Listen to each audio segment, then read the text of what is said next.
So now we look at several examples related for our previous lesson. So first question is we have composite road is made by joining a copper rod of diameter 4 cm with an iron rod is similar diameter. So the rod is insulated and its end are kept at two different temperature and shown in figure 1.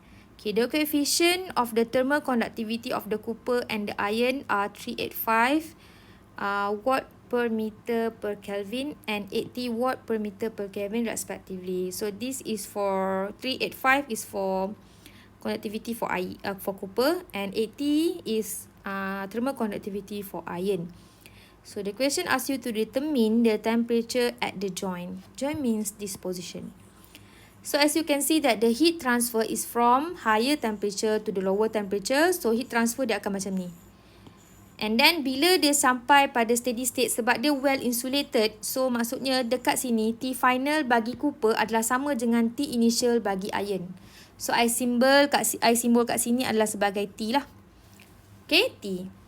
Di mana kalau kita kata T initial, T final kita simbol T. Untuk iron, T initial dia akan simbolkan T dan T final dia adalah T final.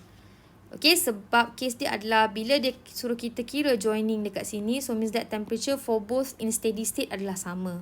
Maksudnya dia akan capai temperature yang sama sebab dia punya rate of heat transfer adalah sama, constant. Okay, so first hint, bila dia nak suruh cari temperature dekat joining point, awak punya hint adalah dQ per dt bagi copper adalah sama dengan dQ per dt bagi iron. So sebab dia insulated. Okay, substitute the value of formula. Substitute the formula. So, negative Kc. Negative wajib mesti bubuh. So, negative Kc A dt over dx bagi copper is equal to negative K iron area dt over dx untuk iron.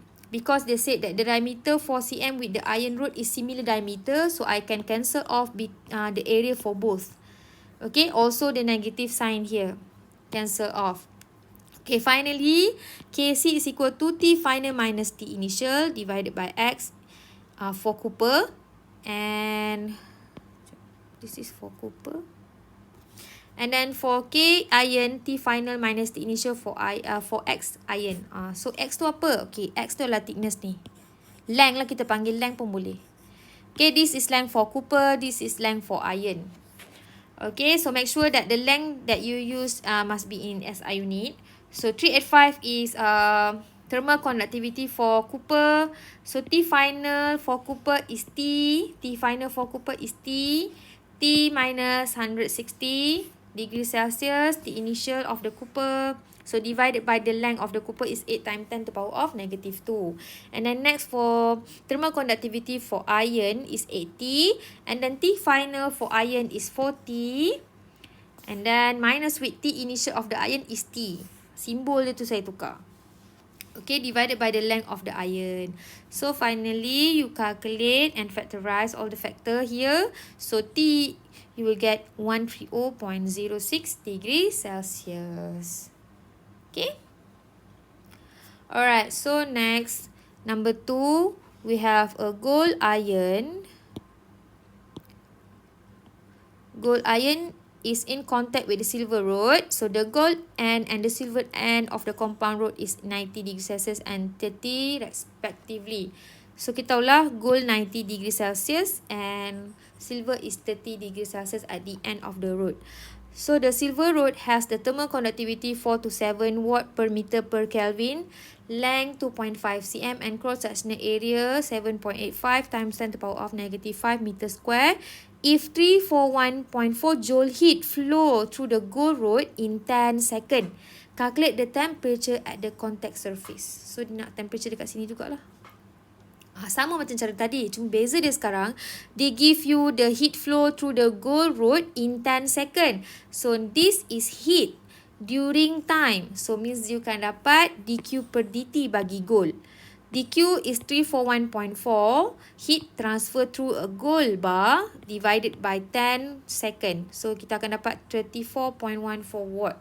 So, as you know that when they are in contact surface between gold and silver, so they are experience the steady state ataupun kita boleh cakap dia punya rate of heat transfer adalah sama. Jadi saya boleh gunalah rate of transfer heat daripada gold yang saya kira tu dia adalah sama juga dengan silver. So nampak tak dekat sini saya dah tulis. Jadi yang ni gold ni nilainya 34.14 ni samalah. Copy. Okay, sama. Alright. So 34.14 negative K silver. Area silver times with dt over dx. So substitute the value lah. Okay. Jangan lupa negatif. And then temperature kat sini adalah 30 minus T lah. Sebab temperature bagi silver adalah 30. So kita nak cari T dekat sini. Final tolak initial. Okay. So here is T final. Here is T initial. Maksudnya T initial lah kita nak cari. T kat joining kan. Sebenarnya sama juga dengan T lah. Saya suka simbolkan T. Okay. So you akan dapat lah 55.46 degrees Celsius. Okay. So next. A perfectly insulated aluminium rod has length 50 cm and cross-sectional area is 3 cm square. At the steady state, the temperature 0 cm and 50 cm ends are 150 degrees Celsius and 50 degrees Celsius. Thermal conductivity of aluminium is 210 watt per meter per Kelvin. Okay, so mungkin ada yang akan tanya, Madam, dia punya unit sini Kelvin, tiba-tiba kita guna Celsius dalam calculation. Boleh tak? Sebenarnya boleh. Sebab kita punya consideration, temperature tu adalah change of temperature. Tak kisah unit Kelvin ke unit Celsius pun bendanya adalah benda yang sama.